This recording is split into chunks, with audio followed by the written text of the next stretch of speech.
안녕하세요. 오늘은 20일선 매매 기법에 대해서 말씀드리도록 하겠습니다.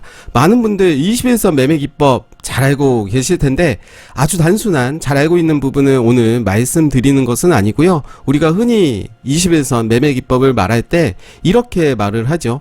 20일선 위에 올라왔을 때 매수하고 20일선을 이탈했다면 매도하는 관점으로 보자. 일반적인 20일선 매매 기법이라고 할 수가 있을 텐데, 오늘 제가 이야기하려고 하는 것은 기준이 21선이다 라는 거지, 21선에 오면 매수와 매도를 하자라는 관점으로 말씀드리는 것은 아닙니다. 오늘 말씀드릴 부분을 핵심적으로 말씀드리면 범인은 다시 현장에 오게 되어 있다.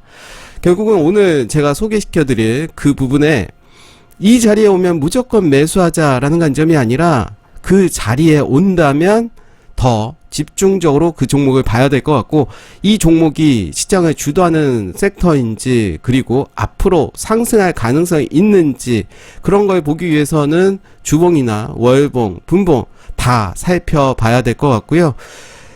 다만 어느 날 거래량이 급증되면서 21선을 돌파하는 캔들이 나왔다면 그 다음부터 우리는 집중해서 봐야 됩니다. 오늘 소개시켜드릴 종목들 한번 복기를 해보면서 그런 패턴들이 맞게 떨어지는지 한번 살펴보도록 하겠습니다. 어떻게 보면 너무 복잡하게 보일 필요는 없는 것 같아요. 그 라인, 결국은 내 기준을 어떻게 정하고 그 기준에 맞게 하느냐가 가장 중요하지 않을까 생각이 드는데요. 먼저 오늘 인디에프라는 종목을 말씀드리도록 할게요. 인디에프가 주가가 계속 빠졌죠. 빠지면서 이날이었습니다. 이날 거래량이 전날 대비 30배가 증가되면서 상한가를 갔죠. 그리고 점상, 그리고 그 다음에도 상승이 나와줬고, 그 이후에 이제 주가가 좀 빠졌지만 5일선 20일선 근처에서 이제 지지를 받으면서 11월 3일 목요일에 상한가 가는 모습을 보여줬는데요. 역시 좀 봐야 될 부분은 거래량이 되겠죠. 20일선을 돌파하는 캔들이 나오고 그 이후에 이 종목을 계속해서 추적을 했다면 요 구간이 되겠죠. 요 구간이 이제 5일선, 20일선 근처에서 움직여주는 모습을 보여줬죠. 20일선 근처까지는 오진 않았지만 이제 아랫꼬리가 20일선 깨지는 모습 보여줬고, 그러면서 이제 상한가, 그리고 금요일 시장에서도 크게 상한가로 마무리가 됐습니다. 이 현상이 된 모습인데요. 요런 자리들이 맥점이 되겠죠. 오늘 20일선 매매 기법의 가장 큰 핵심은 21선을 돌파하는 캔들이 나온 이후에, 그 이후에 이제 조정을 보일 때 5일선이나 21선 근처에서 자리를 지켜주면서 주가가 움직이고 있을 때가 매수 타점이 될 수 있을 텐데요. 요 종목을 만약에 그런 관점으로 봤다면 이제 하락이 멈추고 그 자리가 뭐 요런 자리, 그리고 요런 자리가 됐겠죠. 그럼 전략을 세워서 이제 이 종목을 살펴봤다면 충분히 20일선 근처에서 매수의 관점이 됐을 수가 있겠고요. 다른 종목 한번 볼게요.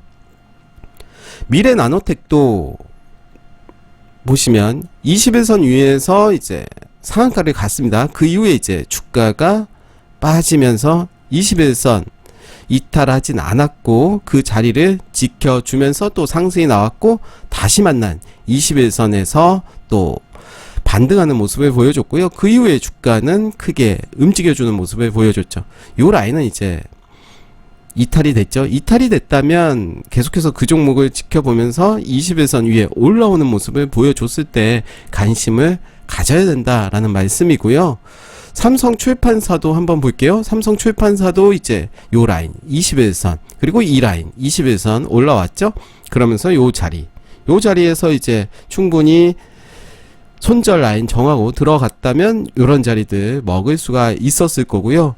아까 이제 말씀드린 대로 범인은 현장에 다시 오게 되어 있다. 현장이라는 것은 저는 21선을 말씀드리는 겁니다. 만약에 어떤 종목이 급등이 되고 21선에 오지 않는다면 또 다른 매매 기법으로 이제 그 종목을 매수할 수 있겠고요. 오늘 말씀드리는 그런 기법은 눌림목의 자리에서 그 종목을 보자라는 관점으로 말씀드리는 거고요. 동양 파일도 이제 21선 위에서 급등하는 모습을 보여줬죠. 요 라인들이 이제 어떻게 보면 종목을 보면서 이제 거래량 줄이는 모습 보면서 충분히 매수의 관점으로 봐도 되지 않았을까. 그랬다면 20% 10% 이상의 수익이 나왔겠죠. 에코캡이라는 종목도 21선 위에서 이제 올라오는 모습 보여줬고, 요 라인이 어떻게 보면 이제 거래량 확 줄이는 모습이고요. 계속해서 지켜보면서 제 기준을 정하시고 매수에 가담을 해봐도 되지 않을까 생각이 듭니다. 에코캡은 이제 진행 중이겠고요. 한미글로벌 같은 경우는 이제 이렇게 21선 위에서 깨지는 모습 보여줬고 재차 올라왔고, 요 자리가 이제 매수 타점이 됐겠죠.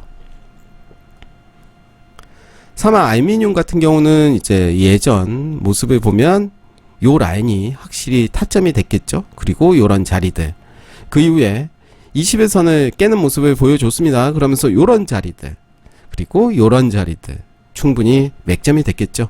결국은 기준을 어떻게 정하느냐가 가장 중요할 것 같은데요. 나는 21선, 나는 61선, 나는 121선, 역시 그 기준에 맞춰서 하면 되지 않을까 생각이 들고요. 물론 이제 분봉을 통해서 그런 지지하는 자리, 저항의 자리들 잘 살펴봐야 될 것 같고요. EM 플러스도 그런 관점으로 본다면 이제 요 라인부터 지켜봤어야 되겠죠. 그러면서 뭐 요런 자리, 요런 자리들이 충분히 맥점이 됐겠죠. 피코그램도 그런 모습입니다. 이제 21선 돌파되는 캔들이 나와줬고 그 자리를 지켜주는 모습을 보여줬죠. 그리고 뭐 다른 기법으로 본다 하더라도 이렇게 자리를 지켜줬고 급등이 나온 모습을 볼 수가 있습니다. 웰크론한텍도 보시면 이제 거래량이 급증되면서 그 자리 지켜주는 모습을 보여줬죠. 요 자리에서 매수를 했다 하더라도 충분히 크게 수익이 나왔을 거고요. 라이온 캠텍도 이제 21선 올라오는 모습을 보여줬죠. 거래량은 그렇게 많이 나온 건 아니었습니다. 이때 그래도 거래량 3배 정도 나와줬고요. 그러면서 뭐 요런 자리들, 지금의 자리도 충분히 관심을 갖고 좀 봐야 되는 자리가 아닌가 생각이 들어요. 그래서 결국 1차 매수, 2차 매수 어떻게 내가 기준을 정하고 접근을 하느냐가 중요하지 않을까 생각이 들고요. 더구전자도 그런 관점으로 본다면 요 라인이 되겠죠. 21선에서 이제 거래량이 증가되는 모습을 보여줬고 5일선, 21선 같이 보시면 좋을 것 같아요. 그러면서 그 자리를 이제 그 위에서 거래량이 나왔던 그 자리 위에서 이제 주가가 움직여주고 있는 모습을 보여주고 있습니다. 만약에 더구전자가 좀 눌러주면서 이제 21선을 깬다면 그때는 지켜봐야 될 것 같고, 다시 올라오는 그 시점이 매수 타점을 고려를 해봐도 되는 자리가 아닌가 생각이 들어요. 그래서 오늘 또 시장을 주도했던 섹터들의 이제 복귀를 한번 해보도록 할게요. 코론 글로벌도 이제 21선에서 이제 거래량이 나왔죠. 이후에 흐름을 좀 봐야 될 것 같아요. 물론 이제 오늘은 21선 매매 기법에 대해서 말씀드리지만 꼭 21선 아니더라도 다양한 매매 기법을 통해서 꼭 20에서 안 온다 하더라도 충분히 매수의 관점으로 볼 수 있는 그런 자리들이 나올 거고요. 오늘은 이제 21선 중심으로 말씀드리기 때문에, 그리고 히림은 적절하지가 않았고, KG ETS는 뭐 계속해서 좀 말씀드렸던 종목이었는데요. 5일선 지지받으면서 올라가고 있는 모습을 보여주고 있습니다. BNC, 카카오뱅크, 피코그램은 아까 봤고요. 코니 오토메이션도 이제 그런 관점으로 봤다면 거래량이 나오고 요런 자리가 맥점이 됐겠죠. 결국은 기준을 어떻게 정하고 내가 손절 라인은 어디까지 내가 감당할 수 있겠다, 1차 매수, 2차 매수를 정하고 접근을 한다면 이렇게 21선, 결국은 기준을 다시 한번 말씀드리면 뭐 요렇게 볼 수 있겠죠. 요 자리에서도 21선을 관통하는 거래량이 나왔습니다. 그 이후에 이제 지지하는 모습 보여줬기 때문에 이때 시세 한번 수익이 나왔을 때 팔 수가 있었을 거고요. 그 이후에 21선 깨지는 모습 보여줬고, 지금은 21선 위에서 움직여주는 모습을 보여줬죠. 그러면서 이제 금일 같은 경우도 거래량 증가되면서 이제 급등이 나오고 있는 모습인데요. 이렇게 보시면 좋을 것 같아요. 상한가가 됐던, 장대 양봉이 나왔던, 저는 오히려 장대 양봉이 나왔던 20일선을 돌파하는 거래량을 동반한 장대 양봉이 나온 이후에 건강한 조정을 보여주는 장대 음봉이 아니라 건조한 거래량을 확확 줄이면서 거래량을 증가하면서 20일선을 돌파했던 시초가를 훼손하지 않는, 그러면서 일정한 가격을 지지해주는 그런 종목들을 중심으로 살펴 보신다면 아마도 제가 오늘 말씀드리는 20일선 매매 기법 중에서도 범위는 현장에 다시 온다, 이런 생각을 가지고 그런 종목들을 지켜보신다면 의미 있는 그런 종목들이 나오지 않을까 생각이 들고요.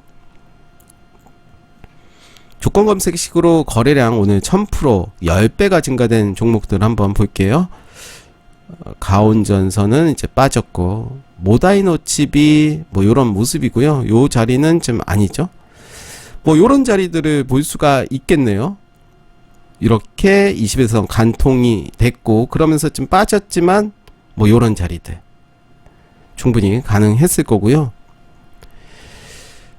네, 대충 간략하게 종목들 한번 둘러봤는데요. 제가 둘러본 종목들의 특징은 21선 위에서 간통하는, 21선 위에서 거래량이 증가되면서 장대 양봉이 나온 종목들, 아름다운 조정을 보여줄 때, 다만 이제 오늘 말씀드리지 않은 부분은 매수 타점 잡는 방법이 따로 있습니다. 그런 부분들은 이제 각자의 숙제로 맡기고, 20일선을 돌파했던 그런 주가가 다시 한번 21선 근처에서 움직여주는, 그리고 행보하는 모습을 보여준다면 그 종목은 한번 매수 타점 잡는 방법을 통해서 충분히 매매가 가능하지 않을까 생각이 들고요. 어떻게 보면 별거 아닌 매매 기법이라고 말씀드리긴 그렇습니다. 일정한 공식이 있는 건 아니고요. 그런 자리에 왔을 때 우리는 관심을 갖고 봐야 된다. 그래서 오늘 제가 소개시켜드리는, 간간히 이제 영상을 통해서 말씀도 드렸던 그런 이야기들인데, 어떻게 보면 간단하지만 어떻게 보면 매우 꿀팁이다 라고 할 수가 있겠습니다. 꿀인지 똥인지는 이제 각자 이제 연습을 통해서 받아들이는 수밖에 없을 것 같고요. 결국은 그런 종목들을 계속해서 흐름을 지켜보시면서 꿀이 될 수 있도록 그런 종목들을 찾는 연습을 하신다면 아마도 시장에서 소외받지 않으면서 매매가 될 수 있지 않을까 생각이 듭니다. 네, 오늘 20일선 매매 기법 말씀드렸습니다. 감사합니다.